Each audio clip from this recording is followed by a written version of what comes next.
I mean, you can't fire Ed Wynn because Keenan, who's been a long time, at that time even, friend of mine, and we were pals. And I saw how wonderful the old man had been to him over his life. I said, how can you do this? You're out to destroy your father. I mean, he said, no, he's going to destroy me because I have a lot of scenes with him, and I'm not going to be able to do them. I'll be trying to hold him up. And I said, Keenan, just worry about yourself. And you know, a lot of people get away with that because Ed came through. We went through hell. Ethel had arranged for an understudy to be under the bar under the couch or someplace where Ed did not know this. He would never have gone on.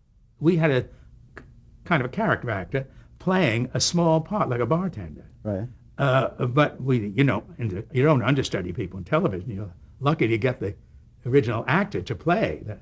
And we were so in trouble with Ed that before I made any major speeches or anything, they were worried about his getting on. And when I realized that director, other actors, everybody, and his son were again at that saying that you've got to fire him, meaning me, got to let him go.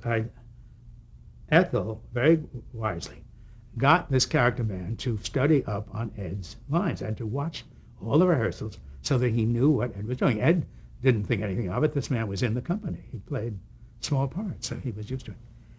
And so I had that knowledge behind me when I went down to the set to see, when the director said, you've got to come down and see this because shambles.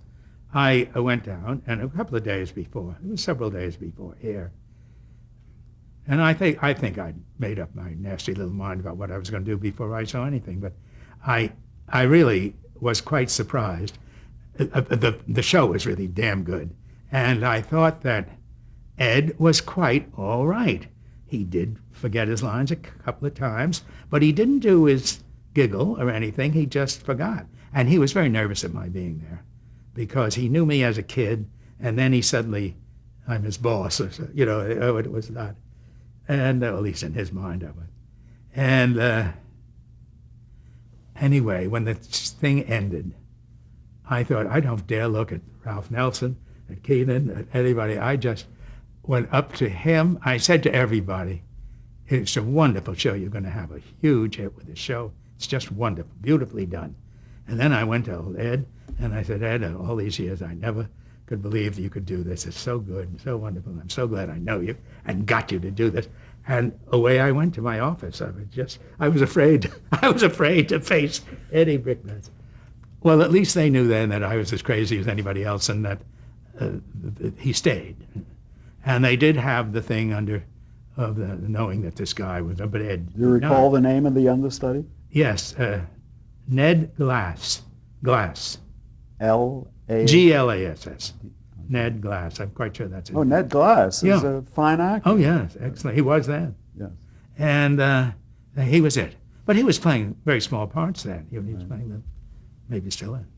And I trusted the fact that an old pro, however wrong he was for the part and anything, would pull up a showtime. You know, that would happen. When the bell rang, he would come out performing. Yes. And that's exactly what happened. A woman told me that about somebody in another Playhouse night, and I believed her. And it didn't happen. But he did come up, way up, and he was very good. I mean, he was very good. He certainly didn't let the show down in any way. And I think the old man must have gone through hell, but because you can feel that there's dissension going on.